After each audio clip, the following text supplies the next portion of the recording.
2012 में ये मुद्दा बीजेपी ने एज अ अपोजिशन उठाया था दिल्ली में। मुझे मालूम नहीं, लेकिन मैं सरकार से आपके द्वारा एक ही रिक्वेस्ट करूंगा कि ये लोग जो है बूढ़े हैं, ये कोई जवान लोग नहीं है, इसमें डिले माने डेथ होता है। 50,000 महंगाई भत्ता की हमारी डिमांड है, तो सरकार medical facilities for husband and wife. और अगर देखिए हमारे साथ जो कुछ लोग अभी जुड़े हुए हैं वो ईपीएस के मुद्दे को लेकर के हैं। देखिए ईपीएस एम्प्लॉयमेंट जो है एम्प्लॉयमेंट पेंशन का है ना, ईपीएस एम्प्लॉयज पेंशन स्कीम, ये 1995 में आया था, ये लॉन्च हुआ था। उसके बाद ये कहाँ से आए हैं आप लोग? जी, मैं तो महाराष्ट्र से हूँ, कई राज्यों से लोग हैं, दिल्ली के भी है, महाराष्ट्र से है, एमपी से है, कर्नाटक से है, अलग अलग जगह से आए हो? अलग अलग जगह से। अच्छा, क्या मांग है? जैसे आप बता रहे थे 1995 में जो हुआ था, क्या चीज़ हुआ था? आप एक बार पूरे दर्शकों को ना सही से समझा दीजिए कि ये क्या है ये मांग। देखिए, भारत के जो इंडस्ट्रियल सेक्टर के लोग हैं, वो चाहे प्राइवेट इंडस्ट्री हो, सेमी गवर्नमेंट या गवर्नमेंट पीएसयूज हो, ये लोग अपने पेंशन के लिए पैसा कट करते हैं 8.33 हर महीने में। अच्छा, तो पहले इनके 4 से 17 जमा होते थे, एक पर्टिकुलर सीलिंग पे करते हैं। पहले 417, फिर 541, अभी 1250 रुपये जमा होते हैं। तो तकरीबन 30 साल ये पैसा जब जमा होता है, तो उसका नॉर्मल आरडी का हिसाब अगर देखो तो इसकी आज की वैल्यू कम से कम 20 लाख रुपए है। अब ये 20 लाख रुपए तो वापस मिलते नहीं, मतलब पहले प्रोविजन था। 2008 में सरकार ने एक तरफा निर्णय ले लिया कि ये 20 लाख रुपए या जो भी उनकी जमा राशि है वापस नहीं होगी, और जो उसके एवज में कम से कम उसका ब्याज मिले। तो हमारे ब्याज, आप लोग ब्याज की मांग कर रहे हैं कि ब्याज मतलब हम मिनिमम पेंशन मांग रहे हैं। ब्याज होता है तकरीबन 15,000, 20 लाख का आज की तारीख में। 30 साल इन्वेस्टमेंट के बाद 20 लाख जब जमा होते हैं, तो जमा मेरे 20 लाख है, वापस नहीं मिले, ब्याज तो मिलना चाहिए। तो ब्याज, सरकार ब्याज भी नहीं देती। सरकार इन लोगों को 60 साल की उम्र के बाद जो पेंशन देती है, वो पेंशन है 1171 रुपये एवरेज। अब आप मुझे बताइए, पूरे हिंदुस्तान में 1171 रुपये में कैसे आदमी जिएगा अपने बुढ़िया के साथ? मेडिकल फैसिलिटी नहीं, इनको बाकी कोई सरकारी स्कीम की फैसिलिटी नहीं, बिकॉज दे आर पेंशनर्स। तो ये आप बेसिकली कहाँ से हैं? मैं महाराष्ट्र से हूँ। महाराष्ट्र से। हाँ। कभी ऐसा सरकार ने मैनिफेस्टो में रखा? कभी जैसे राज्य सरकारें बनती है, बहुत सारी तमाम सरकारें हैं, देखिए उत्तर प्रदेश से भी हैं आप लोग, कुछ तो आए हैं। हाँ, है। तो कुछ कभी मैनिफेस्टो में रखा था, चाहे बीजेपी हो या चाहे कांग्रेस? मैं बताता हूँ आपको, 2012 में ये मुद्दा बीजेपी ने एज अ अपोजिशन उठाया था दिल्ली में।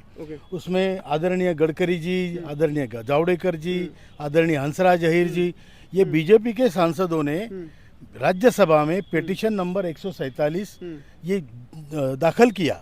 उसके ऊपर समिति बनी, वो भी बीजेपी के सांसद श्री भगत सिंह कोश्यारी जी के नेतृत्व में समिति बनी, कोश्यारी कमेटी। उन्होंने रिकमेंड किया कि इन लोगों को 2012 में कम से कम 3,500 और उसके ऊपर महंगाई भत्ता मिलना चाहिए। ये 2012 की बात है, मतलब पर मंथ इतना तो मिलना चाहिए दो लोगों को जीने के लिए, तब के हिसाब से, और उसको डीए से जोड़ा जाए। उन्होंने ये भी कहा था सरकार का ओनली 1.16 कंट्रीब्यूशन है स्कीम में, उसको बढ़ा के 8.33 किया जाए। तो ये सारे रिकमेंडेशन उनके हुए। और फिर बीजेपी के प्रवक्ता श्री प्रकाश जावड़ेकर जी जब प्रवक्ता थे 2014 में मार्च में, उन्होंने ये स्टेटमेंट दिया था बड़ी सभा में, यूट्यूब पे अवेलेबल है, कि अगर हमारी सरकार आती है तो हम 90 दिनों में कोश्यारी कमेटी के रिकमेंडेशन लागू करेंगे। अब वो सरकार भी आ गई, 90 दिन क्या, अभी 10 साल हो गए। हम जावड़ेकर जी को 2014 में मंत्री बनने के बाद एनवायरमेंट मिनिस्टर थे, तो उसके बाद उनको 2014-15 में मिले।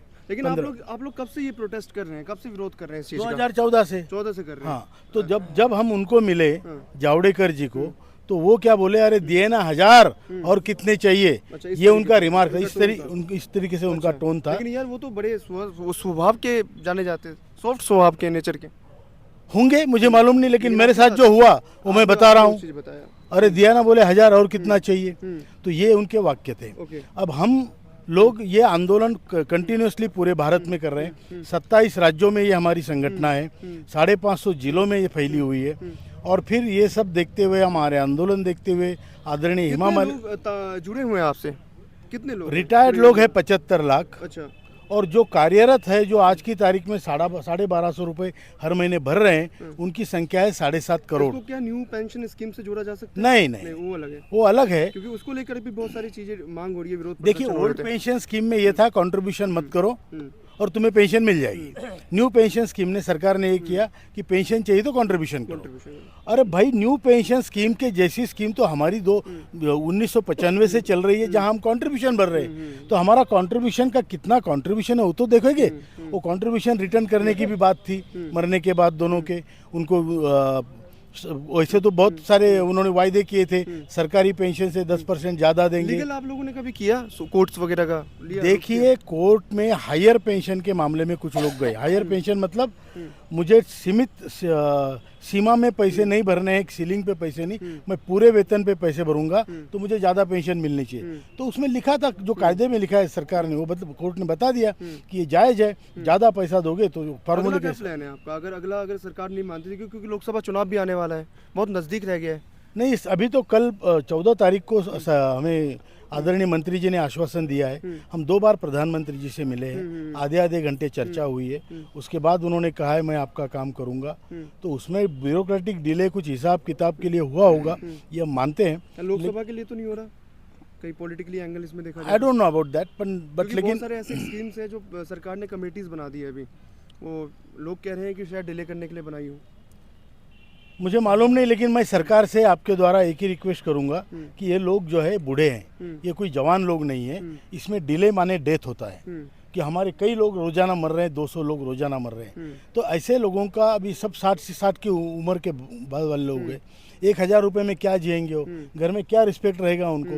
तो सरकार जो हमारे माँ बाप होती है उसको तो पूरी फैमिली की तरफ देखना चाहिए। तो हमारे मुखिया ने भी वचन दिया है। अब जब घर के मुखिया ने वचन दिया तो दादा ताऊ सबको मानना चाहिए ना।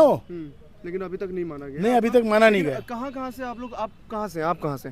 हम लोग महाराष्ट्र से महाराष्ट्र से। तो आने में तो बड़ी दिक्कत हुई होगी। आई होगी ट्रैवल तो करके आए हाँ, हैं और 2 दिन का फिर जाएंगे। और यहाँ से 25 दिन से रुके हुए हैं, 2 दिन का ट्रेवल्स नहीं नहीं मिलेगा उतना तो आप खर्च कर देंगे कन्वेंस में। अब जो हो रहा वो देखेंगे, क्या करेंगे, चाहिए तो है ना सबको। अब नहीं, क्या वो नहीं देंगे तो फिर जाएंगे कहाँ, घर पे भी मरना है। बुल्ढाना महाराष्ट्र से। महाराष्ट्र से? आप भी महाराष्ट्र से? आप कहाँ से? मैं दिल्ली से। आप दिल्ली से ही हैं? चलिए, आपके लिए सही है। आप दिल्ली से हैं। सब दिल्ली से। और सर आप कहाँ से? मैं Ramakant, chief coordinator national education committee, okay, coming from Bangalore. Bangalore से हो आप? या I want to tell you that whatever the pension we are demanding, we are not demanding a government to give money from their pocket. Okay. Our money is already laying there, and only with the interest our pension can be managed. This particular presentation already done to the finance ministry. They also considered our request. Otherwise, if the government calls once again for discussion also, we have got very expert economists. They're helping us to draw a line of action, how it has to be managed. For that thing also we can help. इतना कुछ करने के बाद भी नहीं हुआ लागू, तो ये बहुत ज़्यादा वो वाली बात है। आप भी कहाँ से सर? मैं बुल्ढाना महाराष्ट्र। आपने तो पहन भी रखा है। हाँ, ये तो झगड़े रहे उसके लिए। उसमें है, फॉर्म में है आप। बिल्कुल आप सारे महाराष्ट्र से? नहीं, आप दिल्ली से। तो अभी आने वाले टाइम में कितने लोग अभी और जुड़ सकते हैं इस चीज़ में, अगर सरकार डिले करती है? और आने वाले टाइम में कितने लोग जुड़ेंगे और क्या होगा आपका आने वाले It is time? not a delay. Okay. If they won't answer before 31st, Okay. our line of action is different. 31st 31st of December is the last date. Ultimatum. Before After that, that? our action will be different. It cannot be declared now. Okay. It all depends on the central committee. Even though I am very much confident on the government, because Modi ji know garibi kya hai. He knows the problem. Otherwise, what already Commander Sir has told, that every day 200 people are dying. You see, before this thing, we want to see that celebrate with a new pension, bring a smile on the face of pensioners. Modi ji will definitely help us. बिल्कुल। तो यहाँ पर ये बहुत सारे लोग थे, अलग अलग जगह से आए हुए हैं, महाराष्ट्र से आए हुए हैं और बेंगलुरु से आए हुए हैं, यहाँ पे दिल्ली से भी है कुछ लोग।